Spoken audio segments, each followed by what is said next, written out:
The Tolkien Road, Episode 58, The Silmarillion, Chapter 24, of the Voyage of Eärendil and the War of Wrath.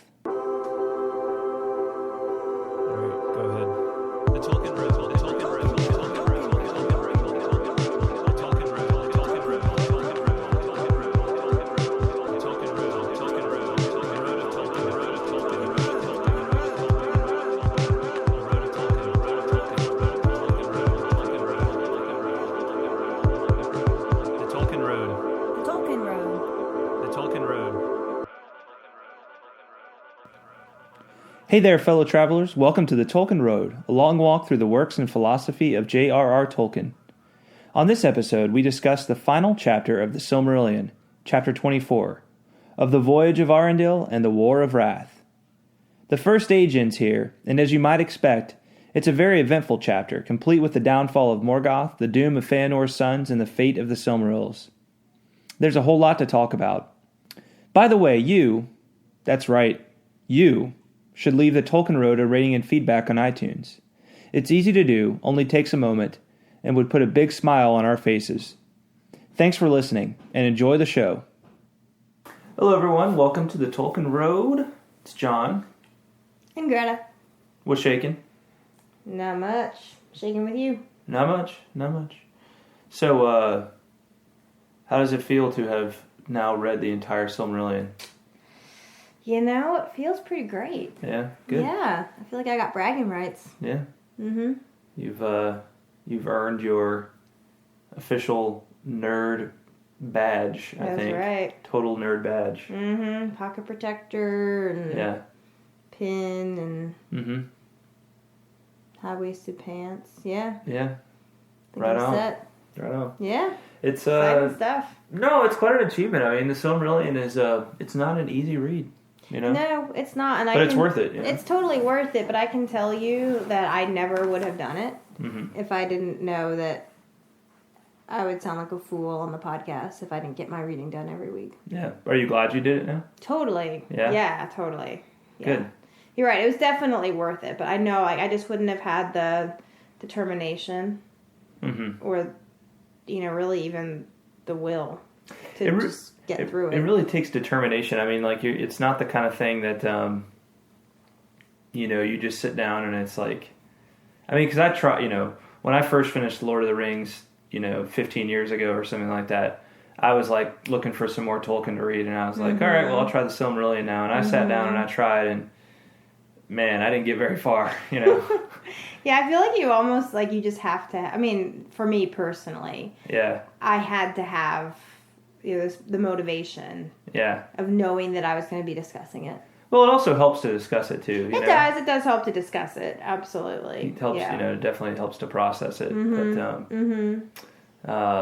But yeah, so this episode, we're just going to spend the whole time gloating over the fact that we've now completed this. Both have read the Silmarillion. You've read it how many times now? I think that was my third all the way through. Your third? I think so.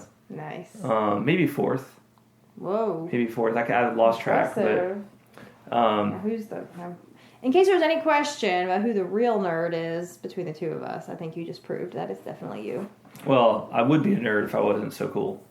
But, it's like the coolness overwhelms any possibility of nerddom. You say so. Of nerdness. Say so. Yeah, whatever. Yeah. Whatever. No, but I'm definitely proud of myself. And so when my friends try to give me a hard time about not getting book club reads done, I'd be like, listen, I just finished the Silmarillion. Yeah. And that should just be it. What have you done lately? That's end of discussion there. That's right.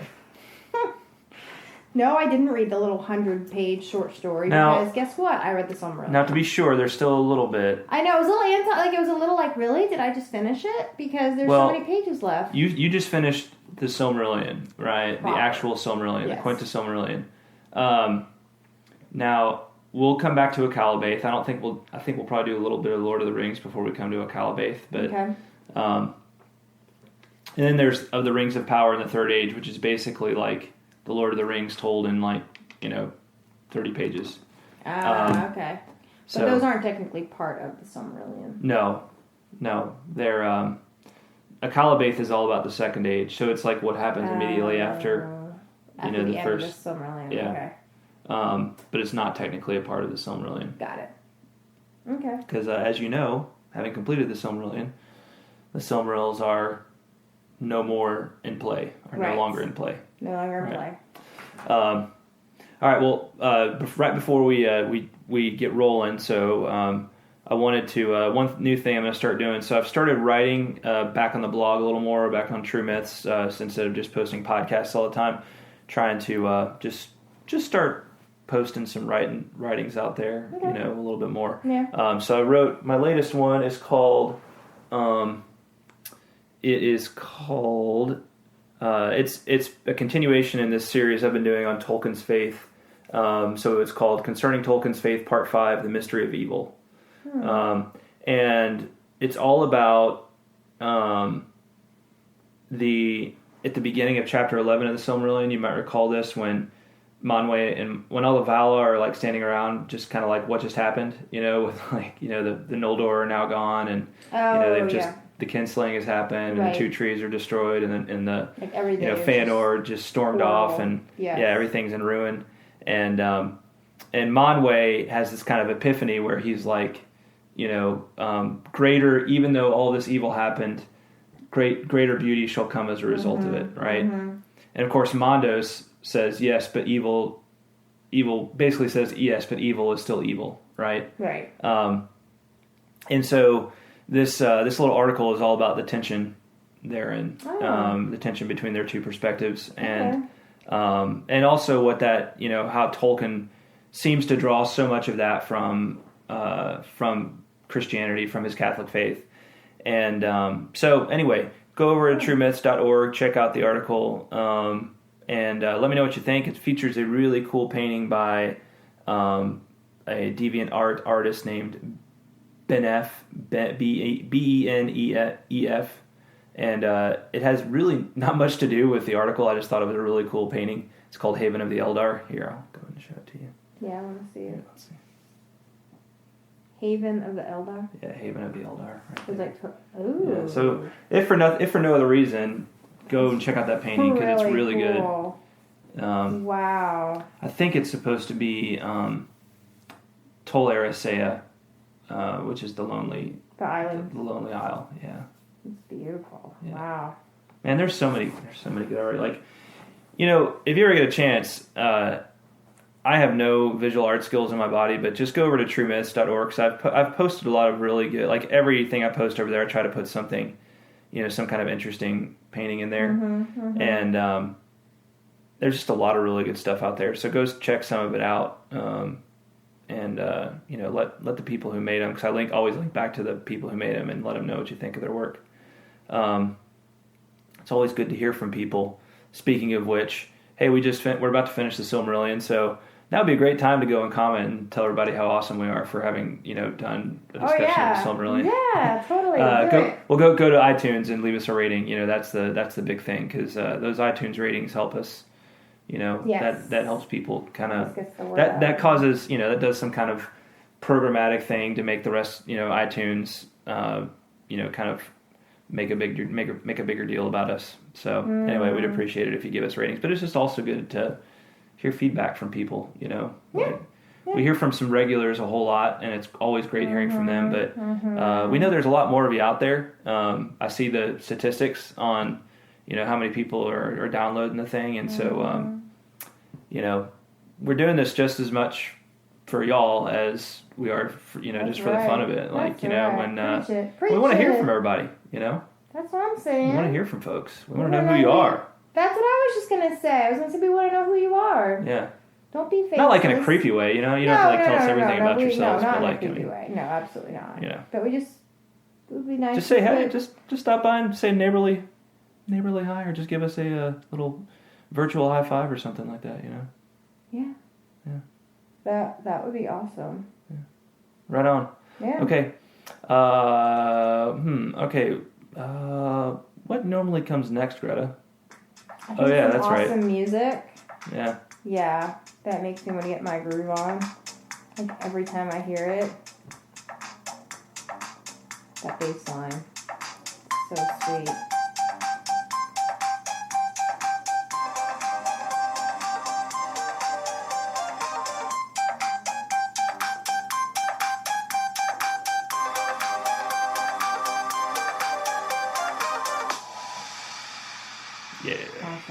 Were you digging my Air keyboard? That was some good. That was some good Air keyboard. Pretty great Air keyboard right there. Yeah. All right, let's do some rock paper scissors. Alrighty, paper rock scissors it is. Rock paper scissors. All right. Quietly. Oh right. We don't want to blow out their eardrums. Right. Okay. Rock, paper, scissors, shoot. Rock, paper, scissors, shoot. Oh, yes. Darn it. Who's going first? You go first. I'll go first? Yeah. Okay. My haiku for chapter 24, the final chapter of the Silmarillion. Here it is. A happy ending? Yes and no. Good prevails, but not without great loss. Nice. That's really good. Thank you. I like that you worked the yes and no in there. Yes and no. They were right. And wrong. That is really how I feel about the ending, though. You're totally exactly right. Yeah. It's highly catastrophic, you know? Yes, absolutely. Yes. There's a great catastrophe, but ultimately an unexpected... Good. Yeah. Well, unexpected redemption or... That's what I was going to say. I was going to say redemption, yeah. So, yeah, good stuff. I like Thank it. You. Thank you. I like how you balance the good, the good and the evil that comes of it both. Thank you. I'm patting myself on the back. All right. So I wrote 2, but I'll just read 1. Okay. Yeah. Blessed Eärendil, called to another shore, sea lover, star-sailor. Ooh, I like that. That's really good. Yeah. That's really, really good. Yeah. Pretty proud of that one. I like that one. Mm-hmm. Yeah. Sea lover, star-sailor. Mm-hmm. That's good. Very good. All right. Any Josh. more? Yeah, Josh and Mary Grace and Lars. Awesome. All sent us haiku this time.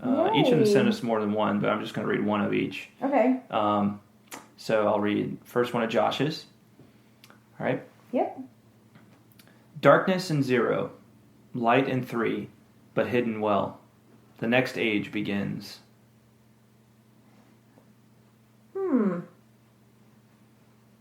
I always have to think about Josh's. I know. I don't know what he means by darkness in 0. Do you? Darkness in 0? Yeah. No. I'll have to think about it a little bit more. Can you read it one more time? Darkness in 0, light in 3, but hidden well. The next age begins. Light in 3. Okay, I get that part.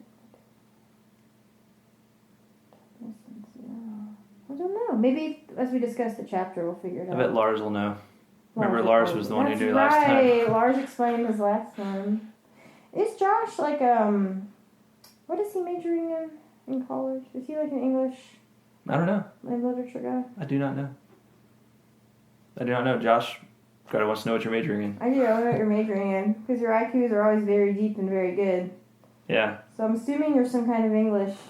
Or like quantum physics or something like that. Or philosophy. Yeah. Yeah.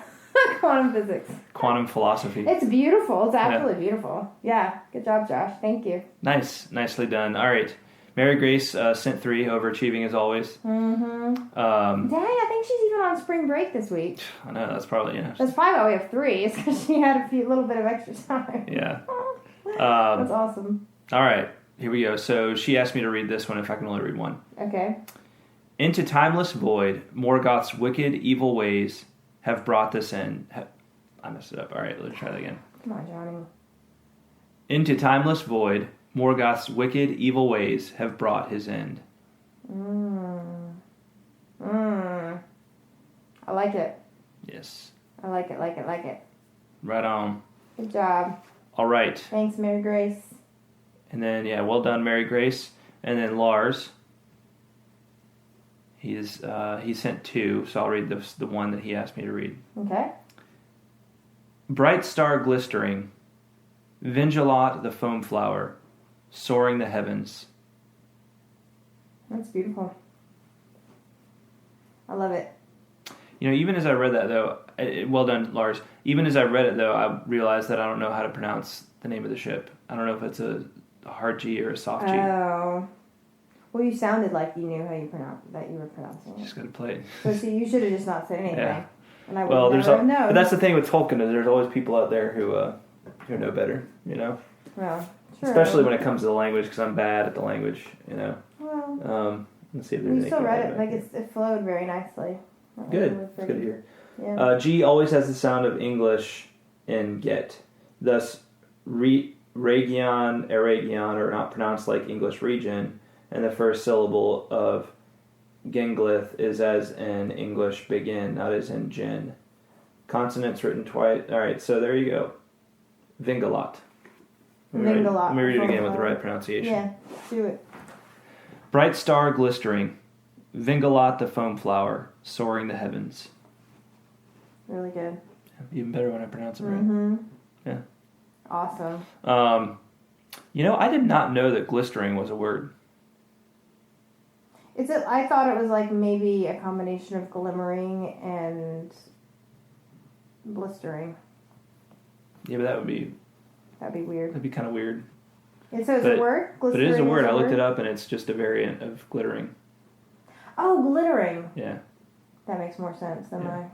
But I like it better than glittering. I like glistering better than glittering. Yeah, because glittery has that more sparkly, like... Yeah, glitter just sounds like something that, like, gets all over the place and is like, It's almost too sparkly. Yeah, well, and like it too in your just seems face. kind of cheap. But glistering sounds something more like what a star would do, Like that, but on a stellar level. But you said that, because you think about a star, and you think it is so hot that it's like blistering, right? It's blistering hot, a star, right? So then the glistering, it glimmers. So that's, like, really, I thought it was, like, a combination of those two thoughts. That was deep. But it's an actual...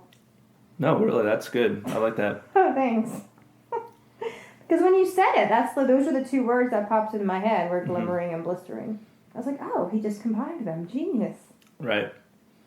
That's really nice. Cool. But he didn't make up that word. I don't know. I don't think he did. Because you found it, like you looked it up. I did, yeah. Just because I was like, I wanted to make sure it meant what I thought it meant. Mm-hmm. So.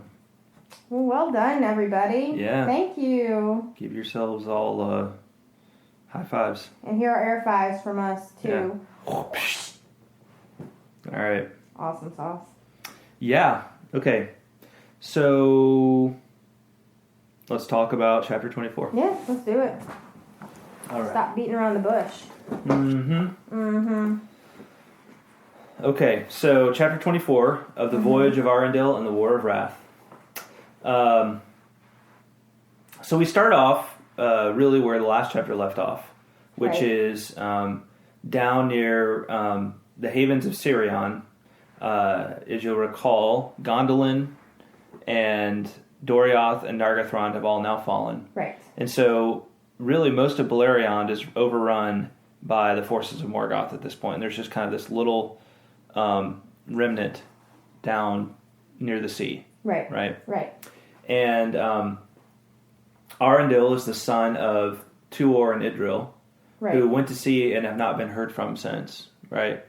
Remember, they left. They left for sea and they have not been heard of. They went sailing into the sunset. And Eärendil longs for the sea. Right? Mm-hmm. He has. It says he has two purposes that grow in his heart, blended as one in longing for the wide sea. He sought to sail thereon, seeking after Tuor and Idril, who returned not. And he sought, and those are his parents. And he thought to find perhaps the last shore and bring, ere he died, the message of elves and men to the Valar of the West.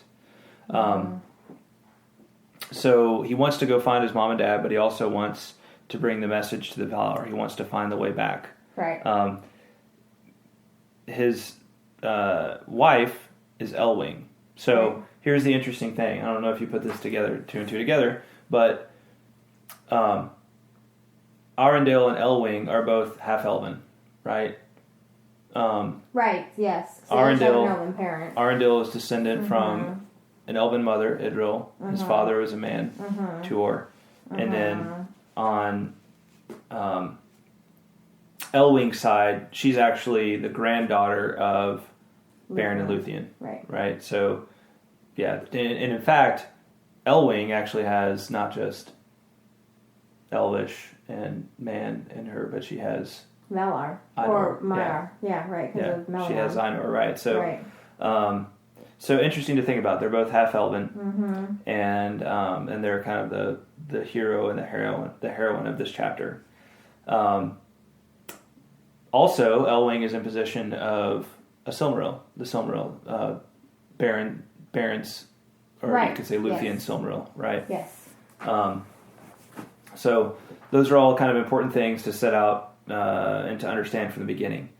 So Eärendil gets his friend Círdan the shipwright to build him a ship. And that's Vingalot. The foam flower. The foam flower, fairest of the ships of song. Golden were its oars and white its timbers, hewn in the birch woods of Nembrethel, and its sails were as the argent moon. What does the word argent mean? Do you know? No, I can ask Siri. Ask Siri. No, I don't want to bring Siri into this. Okay. Argent. Yeah. I don't know what argent means. You can ask Siri, that's fine. I'll just type it in. I don't want to hear her. Do it the old-fashioned way. Argent. Back in my day, we couldn't Google with Siri. We just had to type it in. Silvery white. Silver, okay. Yeah. So that's Eärendil's ship, and he decides to go to sea, looking for Tuor and Idril and hopefully a passage, but he's not able to find them. He sounds a little bit like Odysseus. Yeah. In this part. Kinda. He reminded me of Odysseus. Yeah. Just kind of out, like sailing. Except I thought, he didn't have all the obstacles that Odysseus did, but... Yeah. Well, he did in a way. He was trying to get somewhere and couldn't get there. Right, first, he didn't get there, right. I didn't go into as much detail, but... maybe in the Lay of Eärendil. Lay of Eärendil. The Lay of Eärendil. Yeah. Maybe that's like a Tolkien version of the Odyssey. I think so. It's one of those... I hope at some point we get a chance to go and, read the lays. Yeah, I hope so, too. Go through those. Yeah. There's the Lay of Eärendil. There's the Lay of Lythian, which is about Beren and Luthien, and then there's I don't know if they call it the Lay of Turin, but it's there's also a long poem about Turin Turambar. Right.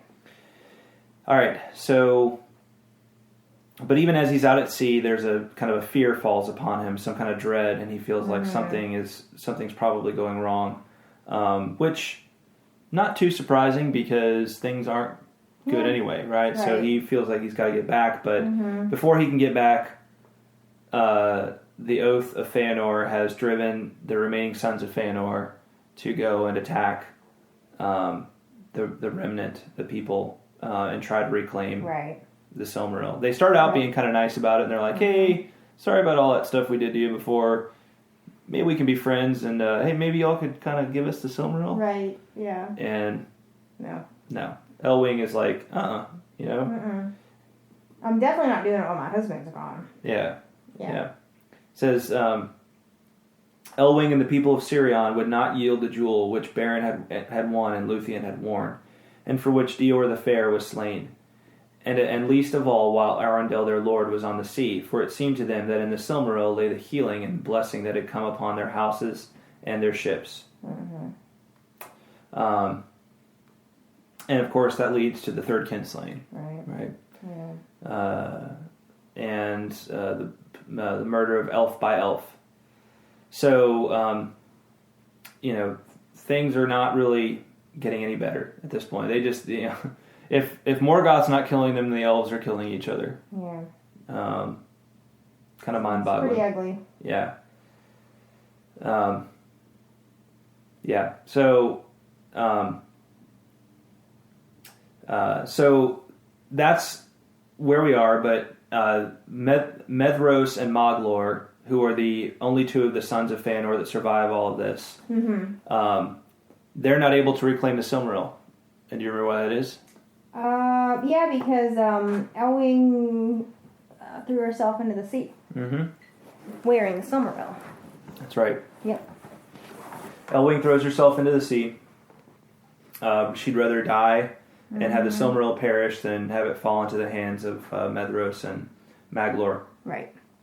The sons of Eärendil and Elwing are Elros and Elrond. Yeah, Elros and Elrond. Right? That's right. Of course. And Elrond is in the Lord of the Rings. Exactly. Yeah. Elrond's in not only Lord of the Rings but the Hobbit. Oh, that's right. Elrond is the only character that's in all 3 books. Really? Yeah. Fun fact. Yeah.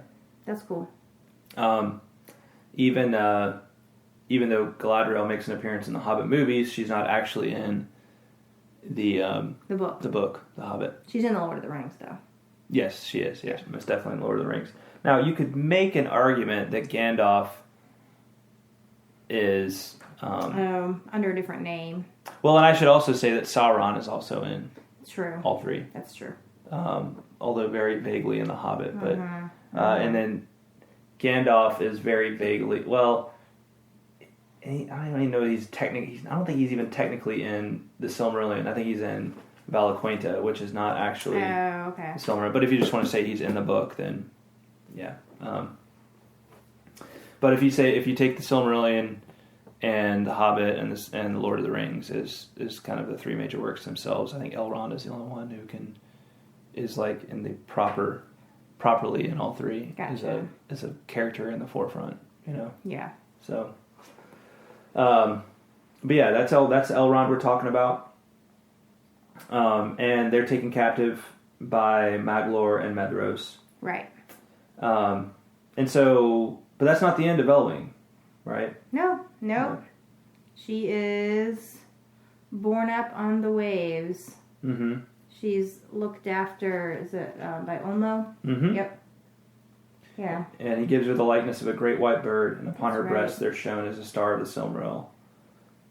As she flew over the water to seek Eärendil, her beloved.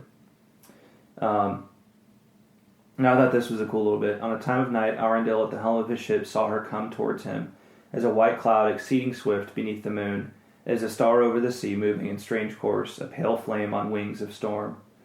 And it is sung that she fell from the air upon the timbers of Vingalot in a swoon, nigh unto death for the urgency of her speed, and Eärendil took her to his bosom. But in the morning with marveling eyes he beheld his wife in her own form beside him, with her hair upon his face, and she slept. So, she comes to him as a bird, and then... So he must have suspected... Yeah. That it was her. Mm-hmm. Because, I mean, if he had just thought it was some regular old bird, I can't imagine he would have treated her. Well, but he sees, he sees the light of the Silmaril, too, so that's probably a pretty good indicator. That's true, yeah.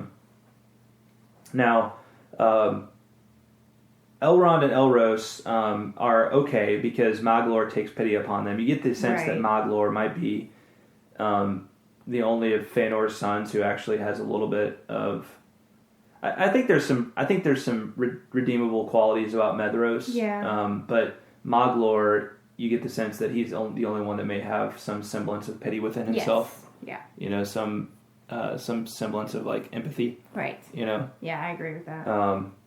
And so you feel kind of bad for him that he was born into the family he was. Yeah. Because you can see that he just gets dragged down by them. He does, and he tries to stand up for what's right, but he doesn't have the backbone that he needs. Yeah, it even says that Maglor's heart was sick and weary with the burden of the dreadful oath. Mm-hmm. And it even says that Elros and Elrond, there was love that grew after between them, as little might be thought. So Elrond probably cherishes some good memory of Maglor, even later on, right? Yes. All right, so Eärendil, hearing everything that went down, and here with Elwing having come to him, decides there's nothing left for us back to the east, so let's just go for broke, right? We're gonna go. We're just gonna go to Valinor and do or die. That made me a little mad. Why? Is it like not even go back and try to save their sons? I mean, I don't know. Just as a mother, that kind of just didn't sit right with me. Well, we don't. I mean, maybe Elwing thought they were dead. Yeah. Maybe she just assumed they were dead. Maybe. Or maybe she even had good reason to think they were dead. But so. I don't know. I can see why it bothers you, but I think it's understandable too. Yeah. It wasn't like they were just like, let's just go have fun. Like, right, they're definitely on a mission. They were on a mission, right? So maybe they thought this is the only way we can actually help them. That could be. That could very well be. Yeah. And so they go sailing to the west, and they have the Silmaril upon. Eärendil puts the Silmaril upon his brow, and ever its light grew greater as they drew into the west. And the wise have said that it was by reason of the power of that holy jewel that they came in time to waters that no vessels save those of the Teleri had known. And they just keep going. They come to the enchanted isles and escape their enchantment, and they came into the shadowy seas and passed their shadows. And they looked upon Tol Eressëa, the lonely isle, but tarried not. And at last they cast anchor in the bay of Eldamar. And the Teleri saw the coming of that ship out of the east, and they were amazed, gazing from afar upon the light of the Silmaril, and it was very great. And then Eärendil, the first of mortal men, sets foot upon the immortal lands. Right. Is that basically saying that if he hadn't had the Silmaril, he wouldn't have made it? I think so. Yeah. Because you think about it, the Silmaril is the that's kind of what you think about it, that's really probably what the Valar wanted. That's the kind of sign from the elves of the east that they wanted. That's probably true. Yeah, is this thing. So at first, Eärendil decides that he's going to go alone to deliver this message, and it's kind of I love this scene because they show up and everything's really quiet. Right. Well, they're all partying. It's almost kind of creepy. It's the same. They make the comparison to when Melkor came first time. Yeah, and Ungoliant. Yeah. Yeah. You kind of think that the Valar would have learned their lesson by now and would have would set guards even when they're having a festival. It's funny because I thought it said that there was one person that noticed them. Mm-hmm. Right? But you're right. You would think that they would definitely have several lookouts watching their back while they partied. Yeah. But I thought that was kind of funny too. It was he's walking around. It's you can hear hello, hello, hello. I know, yeah. Anybody home? Yeah, echoes off all the walls. Here he's, it's probably a very surreal thing for him. It's everything I've been through, I'm finally here, and I'm... Yeah, especially for a man. It's not like he's ever seen this before, Right. He probably didn't even really... There's probably part of him that wondered if this really even existed. Yeah. Yeah, I know. And now here he is, Yeah, it seems like he was kind of walking in a dream. Yeah. But even here, it says that he walked in the deserted ways of Tirion, and the dust upon his raiment and his shoes was a dust of diamonds, and he shone and glistened as he climbed the long white stairs. I was he's got the dust of diamonds on him? What kind of place is this where even the dust is made of diamonds? Yeah. I mean, you know what I mean?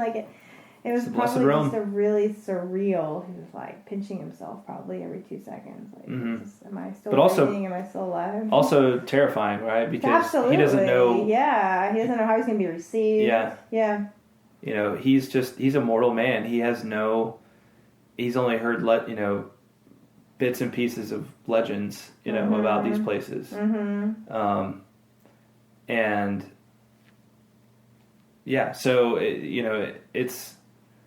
it's going to be, it has to be a little bit intimidating and just uncertain. But at this point he's lost everything as far as he's concerned. So what does he have to lose? Right. But he makes Elwing stay at the ship, right? Because he doesn't want her. He's kind of afraid that they're not going to greet him kindly, right? And he doesn't want her to experience their wrath as well. Is that why he makes her wait at the ship? Yeah. Well, it says, only one may bring the message. Then would our paths be sundered forever, but all thy perils I will take on myself also. And she leaped into the white foam and ran towards him, but Eärendil was sorrowful, for he feared the anger of the lords of the west upon any of Middle-earth that should dare to pass the leaguer of Aman. And there they bade farewell to the companions of their voyage and were taken from them forever. And so he tells her to await, at the shores. Right. And so she is out of the ship, but she's on the shores now. Okay. So she actually steps foot. She doesn't go with him, though, into the sea. And the point, and if, it sounds like if she hadn't, then maybe everything that happens to her after this would not have happened, because it says they bid farewell to their companions that they left in the ship forever. Right. Yeah, that's true. So yeah, okay. Mm-hmm. So she's there, but she's not with him in the city. But then Manwë's herald sees him. Well, I like this little scene.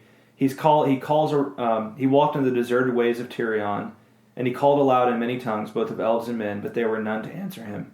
Therefore he turned back at last towards the sea, but even as he took the shoreward road, one stood upon the hill and called to him in a great voice, crying, Hail, Eärendil, of mariners most renowned, the looked for that cometh at unawares, the longed for that cometh beyond hope.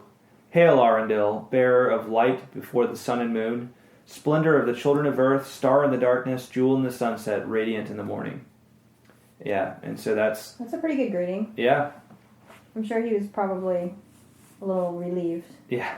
To get that kind of reception. Right. Yeah. Yeah. And so Eärendil is the Maiar, who is kind of Manwë's right-hand man. Yeah. And he brings Eärendil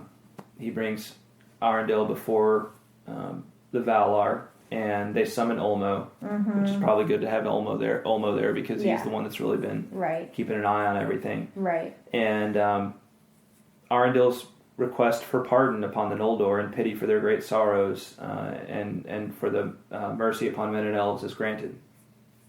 Yes. And but Maedhros is not going to have this, mortal man stepping upon undying lands and then going back and just like nothing ever happened. Right. So the price they pay is that Eärendil and Elwing are not able to go back to Beleriand and see all their friends and family again. Yeah. Yeah. Which, I mean, not really. Because, like you said, there was nothing for them anyway. Mm-hmm. Right? I mean, that's why they decided to make this journey to start with. Right. So it's really not that big of a punishment. I mean, is it? Well, I don't know if you want to call it a punishment, but it's interesting that this happens because very similar thing happens with Frodo in The Lord of the Rings, where he goes off on this quest to save the Shire, right? But he loses it for himself, right? He can never go back. Well, he goes back, but it's never the same for him, right. and he's so wounded by everything he went through that he can never enjoy it on the same level that he did before, Yeah. And it's this really like bittersweet kind of like,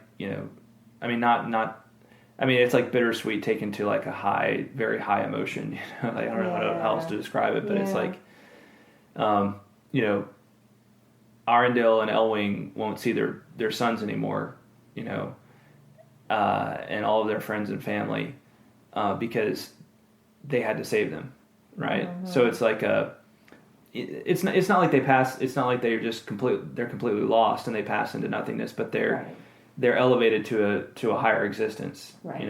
Yes. And the same thing kind of happens to Frodo, right? When he goes over into, into the Blessed Realm, right? Yes. At the very end. Yeah. It's true. So it's true. Yeah. It's a very Tolkienian kind of ending. I think he really he really liked this notion that in order that our destiny is like a higher. It's a higher calling. It goes beyond us, and it is where our purpose is fully realized. But at the same time, it requires us often to lose the things that we love now, right? In order to save them, right? Wow. Yeah. It's just a very Tolkienian sort of notion. Yeah. Yes, absolutely. Good stuff. So it's also noted that they're given the opportunity to choose whether they want to be judged as elf or man. Elf or man, right? Yeah. So and Eärendil and Elwing both choose Elf, although Eärendil, it says, only chooses it because Elwing did. Right. He always felt a little closer to men. And then Elrond and their sons get to choose too, and Elrond chooses elves, and Elros chooses men, which is why we don't know who Elros doesn't show up in Lord of the Rings. Right. But why did, So, I guess I'm a little confused. Like, how did that happen? Because Elrond and Elros are not where his parents are. Where they're not with their parents yet, right? I mean, they're not. They're back with Fëanor's sons, right? I mean, why did the sons get to choose too? Yeah, I guess I'm just thinking about the logistics. Like, how did that even happen? It may just be by virtue of who their parents are. And because they're also half but they're not here. They're not in... Well, I understand that. I don't know. I mean... Okay, but it's because they're part of the same family. They had to choose as well. Yeah. Okay. All right. And they're half elven, just like their parents are. I know. Yeah. But it's because they don't make other half elves choose. But it was just because... Well, there's not many other half elves. Well, I guess that's true. Okay. Good point. All right, moving on. All right. 3 out of the 4 choose elves. Right. So, so they kind of go through this period of being judged by the Valar and kind of learning their fate. And then, so let me move on a little bit from there. Next page. Catching up. All right. Talk amongst yourselves. But they took Vingalot and hallowed it and bore it away across Valinor, or through Valinor to the uttermost rim of the world. And there it passed through the door of night and was lifted up even into the oceans of heaven. Now fair and marvelous was that vessel made, and it was filled with a wavering flame, pure and bright. And Eärendil the mariner sat at the helm, glistening with dust of elven gems, and the Silmaril was bound upon his brow. Far he journeyed in that ship, even into the starless voids, but most often was he seen at morning or at evening, glimmering in sunrise or sunset, as he came back to Valinor from voyages beyond the confines of the world. So, Eärendil is now the Star-sailor, right? He sails among the stars, and that's his destiny, right? And could do a lot worse. Yeah, it's not bad. Elwing becomes the kind of the queen seabird in a way. Yes. She and it talks about that sometimes they're able to kind of meet up. Yes. But she there was built for her a white tower northward upon the borders of the sundering seas, and thither at times all the seabirds of the earth repaired. And it is said that Elwing learned the tongues of birds who herself had once worn their shape. And they taught her the craft of flight, and her wings were of white and silver gray. So very interesting fates for both Eärendil and Elwing. They're both kind of destined for the sky. Yeah. Which is kind of ironic given Eärendil's love of the sea, right? But he's still sailing, but he's sailing in the heavens and not on the water. Right. Yeah. So it says when Vingalot first set sail in the seas of heaven, it rose unlooked for, glittering and bright, and the people of Middle Earth beheld it from afar and wondered, and they looked and they took it for a sign and called it Gil Estel, the Star of High Hope. And Maedhros and Maglor see this, and they realize it's a Silmaril. And then Maglor is like, awesome. Yeah. He's like, this is a good sign. Yeah. Right? Yeah. And the elves look up and despair no longer, but Morgoth was filled with doubt. Morgoth's like, uh-oh. Uh-oh. Not good for me. Yeah, this isn't good. I've been getting weaker. I'm not as powerful as I once was. Right. All that hate and, creative energy I put into my hate has kind of worn me down. And this isn't going to go well for me. But I'm going to go out with a bang. Right. But it says he's still so prideful that he doesn't, he still doesn't expect them to do anything. Mm-hmm. He still has enough, pride in his power He's like, oh, they're not going to dare. They're not. Right. They know they can't take me. So they're able to catch him unawares. And he was wrong. Yep, he was totally wrong. Yeah. He thought that he had ever estranged the Noldor from the lords of the West, and that content in their blissful realm, the Valar would heed no more his kingdom in the world without. So he thought that Valar would just leave him alone forever, because he thought they just were like, enough of you and enough of those, enough of those Noldor. But the host of Valar prepared for battle, and beneath their white banners marched the Vanyar, the people of Ingve. So the first group of elves, right? Yeah. And those also of the Noldor who never departed from Valinor, whose leader was Finarfin, the son of Finwë. There's good old Finarfin. Good old Finarfin, yeah. Back. The only, of Finwë's sons. Yes. Yeah. Yep. Who's still alive. Yeah. He lives.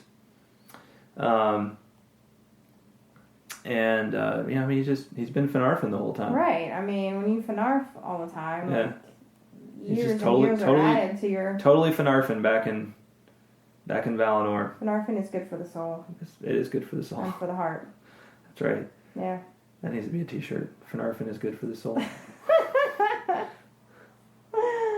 I agree. Yeah. Yeah. Few of the Teleri are willing to go because they remember the Kinslaying. Right. But they donate ships. They do. They donate ships. So this huge army sets out from Valinor and goes to lay the smackdown on Morgoth. Yes.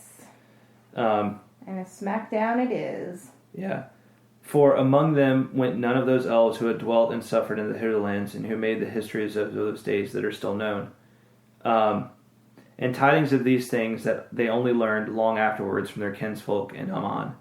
But at the last the might of Valinor came up out of the west, and the challenge of the trumpets of Eönwë filled the sky, and Beleriand was ablaze with the glory of their arms, for the hosts of the Valar were arrayed in forms young and fair and terrible, and the mountains rang beneath their feet. The meeting of the hosts of the west and of the north is named the Great Battle, and the War of Wrath. There was marshalled the whole power of the throne of Morgoth, and it had become great beyond count, so that Anfauglith could not contain it, and all the north was aflame with war. So you basically have two armies larger than anyone has ever seen in Arda going at it. Yep. But all of this availed Morgoth not. The Balrogs were destroyed, save some few that fled and hid themselves in caverns inaccessible at the roots of the earth. And the uncounted legions of the orcs perished like straw in a great fire, or were swept like shriveled leaves before a burning wind. Few remained to trouble the world for long years after. And such few as were left of the three houses of the elf friends, fathers of men, fought upon the part of the Valar, and they were avenged in those days for Baragund and Barahir, Galdor and Gundor, Huor and Hurin, and many others of their lords. But a great part of the sons of men, whether of the people of Uldor or others, new come out of the east, marched with the enemy, and the elves do not forget it. So why is that? What? Why would some men have marched with the enemy? Easterlings, right? Or we've talked about that. Oh, yes, that's right. The Easterlings. Yes, okay. Yeah. Gotcha. Now I remember. Basically, the men who weren't elf friends, which was just a small group of men, really, were kind of sucked. Yeah, yeah. Obviously. It'll be interesting to get to Lord of the Rings with the riders of Rohan, the people of Rohan, because they are good people, but they're not descended from the Edain, That's right. That's right. And kind of consider where they came from. Okay. All right. Let's just pause right there, take a quick break, and we'll come right back. All right. Sounds great. Stay tuned. Don't go away. Hey, Tolkien Roadsters. What's shaking? Greta Carswell here, just getting my groove on to the Tolkien Haiku theme music. Man, that's an awesome song. You know what else is awesome? Feedback on the Tolkien Road on iTunes. Oh yeah, you heard me right. iTunes feedback is one of the best ways you can tell the world about your undying love for this podcast. Because it lets those knuckleheads at Apple know that the Tolkien Road is where it's at. I mean, come on. Why didn't they know that already? Am I right? So next time you're waiting in line to pick up some delicious tacos, surfing the World Wide Web, brushing up on a Tom Bombadil factoid, or keeping it real in whatever way you keep it real, pop on over to iTunes and let the human race know what you think about the Tolkien Road. We're all dying to know, for reals. Party on, y'all. All right. We're back. Woo! Yeah. All right. Let's do it. Do what? What are we doing? Talk about the War of Wrath. Oh. Yeah. No, we're about to get to the best part. Okay, go ahead. Well, go ahead. Well, so Morgoth. Or do you not want to go ahead? Do you want me to? I can do this one, little right. part. Because Morgoth is, he realized he's about to eat it. Mm-hmm. Right? He's like, there's no way I can compete with these people. They're obviously winning. So he unleashes these dragons that he's been breeding and raising. And they do drive the good guys back a little bit.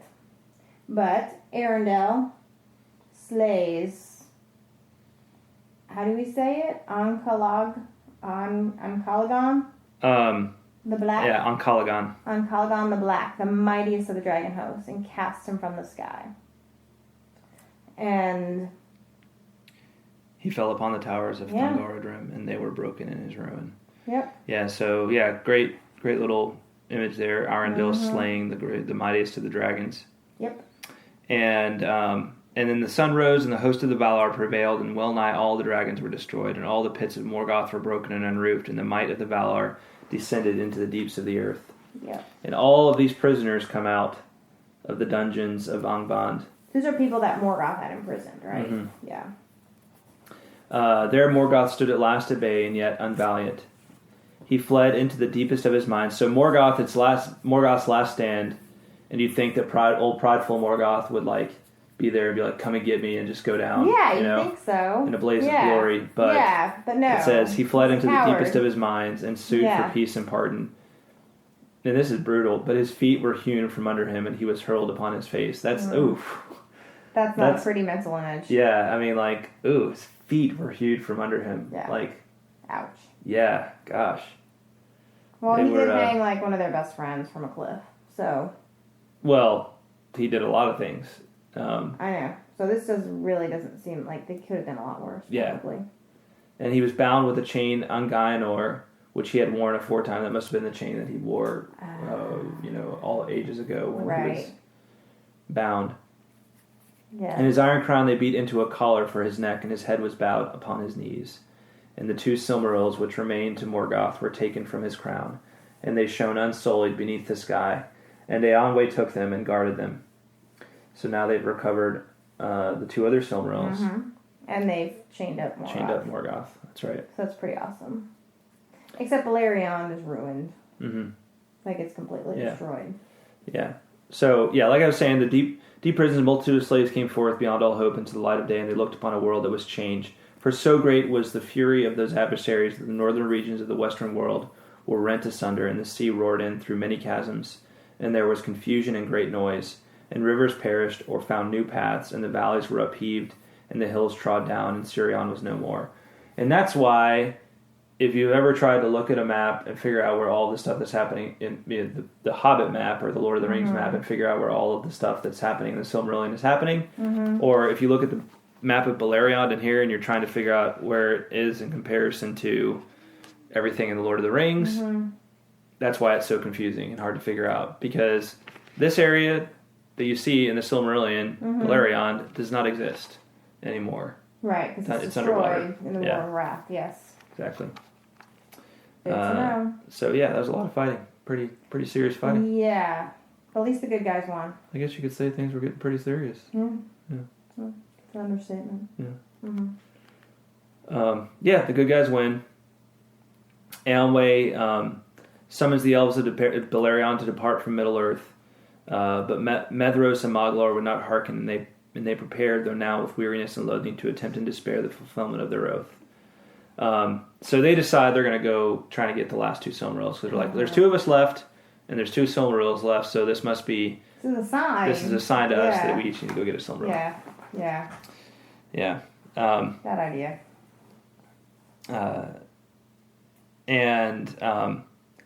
And so they tell Eärendil to bid to yield up those jewels to us. Mm-hmm. So they try to be nice about it, right? Again, they always start off being nice. Yeah. Yep. And then Eärendil is like, no, this is like your repayment for everything that you've done. Yeah, you've pretty much lost your right to these. Right. Yeah. And Maglor actually decides to submit, right? He wants to submit for his heart was sorrowful, and he says... he's kind of tired of all the... He sees this, and I think he senses that maybe there's hope of forgiveness for them after enough time, But Maedhros just doesn't believe it, and he says... he's like, what if they don't forgive us? Yeah, well, it's kind of funny. His answer is more like, Maedhros doesn't believe that he can behave himself. Because he says... Who can tell to what dreadful doom we shall come if we disobey the powers in their own land or purpose ever to bring war again into their holy realm? Right? Yeah. Like, he's basically like, I hear you, brother, but, let's just be honest with ourselves. Let's just be honest with ourselves. Yeah. We're sons of Fëanor. Like, we're gonna cause trouble wherever we are. Yeah. And so maybe it's best that we just try and get away, Yeah, let's try to just do this and get it done. So they kind of banter back and forth about all of this, and Maglor thinks that Manwë and Varda will void their oath because they made it in their name. Right. But Maedhros says, "But we made the oath in the name of Iluvatar as well." And how can will our voices actually reach him? Will he void our oath, right? Yeah. He's basically saying this is our only hope. Right. Like that's, He's being very pessimistic about the whole thing. Mm-hmm. Yeah. And so so Maglor gives in. Mm-hmm. He's like, okay, fine, I guess you're right. Yeah. So they go and they each obtain a Silmaril. They slay the guards, lay their hands on the jewels. And they're prepared to die defending themselves until the last. But Eärendil just lets them go. He just lets them go, and they keep a Silmaril. Mm-hmm. They each get one. And they go their separate ways. Mm-hmm. But they both get burned by the Silmarils because they possess them unrighteously. Right. They possess them unrighteously. Yes. So that goes back to that whole thing that we talked about with Beren and Luthien, where the possession of the Silmaril, the illicit possession of the Silmaril, is not a good thing. Right. It causes pain to the one who possesses it. Right. You remember Karkaroth burning from the inside out, that unquenchable flame when he swallowed it. Oh, yes. That's right. The wolf. Mm-hmm. Yes. But this I thought was kind of weird is that, it says that Maedhros has unbearable pain. And it says being in anguish and despair, he casts himself into a gaping chasm filled with fire. Mm-hmm. Like, if your hand is on fire, it seems like you would want to jump into water, not into more fire. Yeah.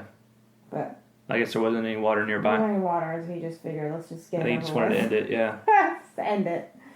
Yeah. Yeah, and who knows what someone who's in that state of mind is really thinking. Yeah. Yeah, that's true. There's a lot of obviously mental and emotional and spiritual anguish going on. Yes. Yeah, that's true. So that's the end of Maedhros. That's the end of Maedhros. Maedhros, sorry. Yeah. Maedhros. And then Maglor throws his into the sea, and what's interesting is that Maglor, we don't really know what happens to him. All we know is that he kind of wanders the shores, singing in pain and regret beside the waves. Yeah, I never should have listened to my brother. Yeah. And thus it came to pass that the Silmarils found their long homes, one in the airs of heaven, and one in the fires of the heart of the world, and one in the deep waters. So. Isn't there a thing, like a fire, earth, sea, like a fire, air, fire, sky, water? Like, isn't like some kind of chi or like, there's like this thing, I feel like, that, I don't even know what it is, I meant to Google it, but I forgot, but it's like fire and water and air and how they kind of work together and balance each other out. And, I mean, sounds like something. There's got to be. There's got to be some kind of symbolism to this. So I was just trying to figure out what that might be. But yeah, I mean, I feel like that was like the ancient elements was like earth, wind, water, fire, something like that. But yeah. I mean, it basically represents, and you think of that, it parallels the three Earth, Wind, Valar. And Fire. Well, there's that. There's the band. The band, but maybe that's what I was thinking. But Manwë, the Valar of the air, Aule is the Valar of the earth, and Ulmo is the Valar of the sea. Yeah. So there's that pattern, True. Exists in Tolkien's own world. Yes. Okay, that's pretty good. Those are kind of the three realms. Yeah. Now that each have a Silmaril. Yeah. And so, in those days, there was a great building of ships upon the shores of the western sea, and in many a fleet the Eldar set sail into the west, and came never back into the lands of weeping and of war. So many of the Eldar go back to Valinor, but their joy is diminished a little bit because they don't have the Silmarils. Right. And they know they're lost forever. Yeah. To them. Yeah.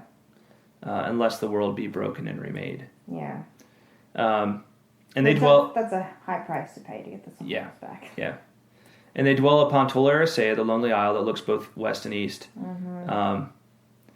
And they were admitted again to the love of Manwë and the pardon of the Valar, and the Teleri forgave their ancient grief, and the curse was laid to rest. So, kind of a happy ending here for the for many of the Eldar.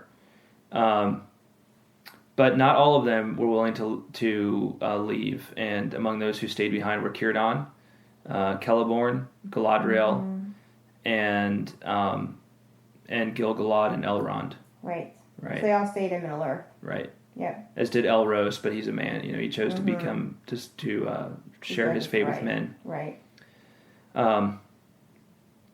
And then from these brethren alone has come among men the blood of the firstborn, and a strain of the spirits divine that were before Arda. So, and of course, we know Elrond, his daughter is Arwen. Right. So, and then what we'll find out if you go into, I'll go ahead and give you a little spoiler here. No. It's not really a spoiler. It's in here. But if you go to the family trees in the back here, you go to number 2, the descendants of Olwë and Elwë. Was that before the index or after? It's before the index. Okay. Oh, here it is. Okay, got it. So if you go to the second one, right? Or again, the top is Olwë and Elwë. Hold on. Got it. All right. So you'll see that on the bottom right there, Elros, descendant from Elros is Aragorn. Oh. Yeah. So even old Aragorn has a little bit of Maiar in his blood. Interesting. Yep. Okay. Huh. Cool. Now he's descended through many, generations. Yeah. But we'll come back to that, of course, when we do the Lord of the Rings. Right. But Morgoth himself, the Valar thrust. We'll just read this last bit. You want to read this last bit about Morgoth? But Morgoth himself, the Valar thrust through the door of night, beyond the walls of the world, into the timeless void. And a guard is set forever on those walls, and Eärendil keeps watch upon the ramparts of the sky. Yet the lies that Melkor, the mighty and accursed, Morgoth Boglir, the power of terror and of hate, sowed in the hearts of elves and men, are a seed that does not die and cannot be destroyed. And ever and anon it sprouts anew and will bear dark fruit, even unto the latest days. Right. So even though Melkor is chained and, taken care of, still the damage has been done. Yeah. Yeah. Well, not only has the damage been done, but the fruits, that the seeds that he has sown will continue to grow, right? It's kind of like there's still plenty of seeds, and the fruits that those seeds produce will produce their own seeds of evil, and the evil. So the evil is not done. He's planted an empire of evil. Yeah, he's evil will kind of continue to perpetuate within the world, despite the fact that Morgoth is now chained up for good. Yes. So a bit of a, like we said, kind of a mixed bag. Yeah. As far as the ending goes. Well, I mean, I think ultimately it's it's pretty happy. It's a pretty happy ending. It is, yes. But we just know that just because the main bad guy has gotten put up doesn't mean that there aren't going to be plenty of other bad guys. There's going to be plenty of trouble. Yeah. Yeah. So here ends the Silmarillion. If it is passed from the high and the beautiful to darkness and ruin, that was of old the fate of Arda marred. And if any change shall come and the marring be amended, Manwë and Varda may know. But they have not revealed it, and it is not declared in the dooms of Maedhros. What does that mean? What? About if it is passed from the high and the beautiful to darkness and ruin, that was of old the fate of Arda marred, and if any change. What does that paragraph mean? I don't understand it. I think it's talking about the kind of the trajectory of the story, that it went from like this story about beautiful great beings to, just like the story of Turin. Got it. Right? Okay. Where all this awful stuff is happening. Right. Okay. It's just saying that's the fate of Arda and what happened to it. Yeah, I see. The work of Morgoth. Got it. Okay. So, yeah. That's it. We're done. So, yeah, overall, did you enjoy this film, really? Yeah, definitely. Yeah? Yeah, very much. Good. I think some chapters more than others. Yeah, definitely. But yeah, I was beautifully written and really great stories.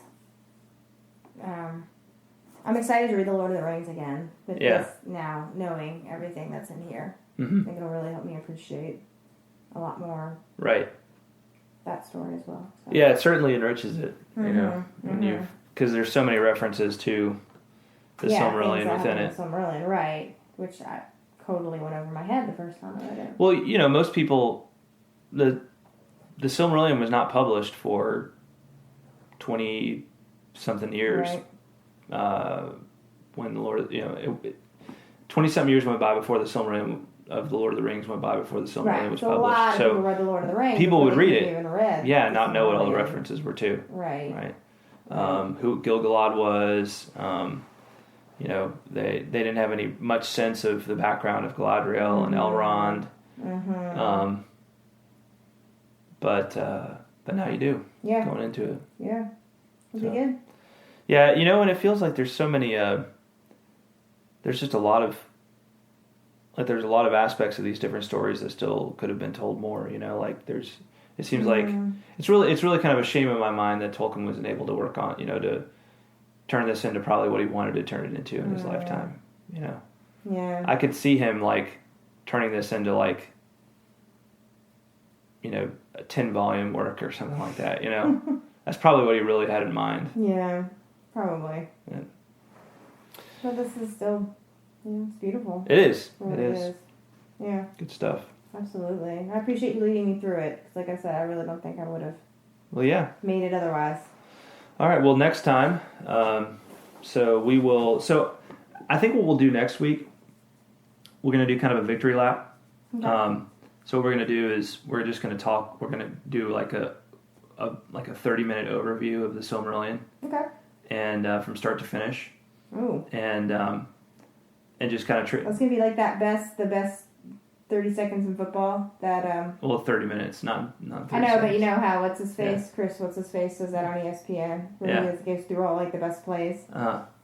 It'll be like a review of the very high, the really high points. Got it. Okay.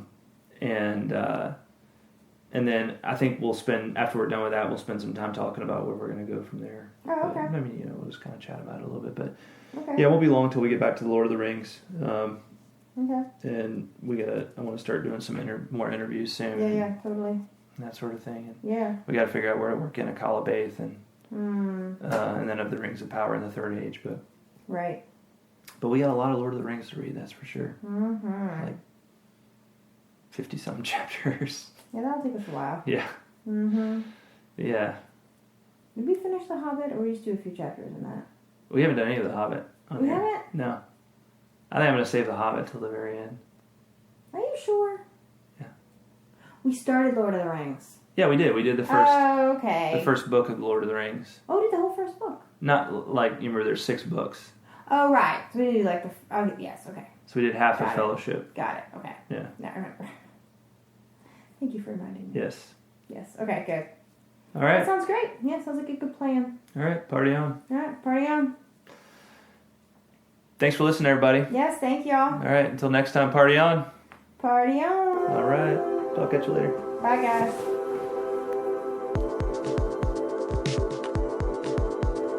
Please remember to check out truemyths.org for show notes and plenty of other Tolkien goodness. Also, if you're enjoying the podcast, would you please leave the Tolkien Road a rating and feedback on iTunes? It's a great way to support the show and takes less than a minute. On the next episode, we're going to do a bit of a victory lap and review the entire sweep of the Silmarillion, as well as discuss where the Tolkien Road is headed next. And yes, we'll be getting back to the Lord of the Rings very soon. Thanks again for listening, and until next time, the road goes ever on.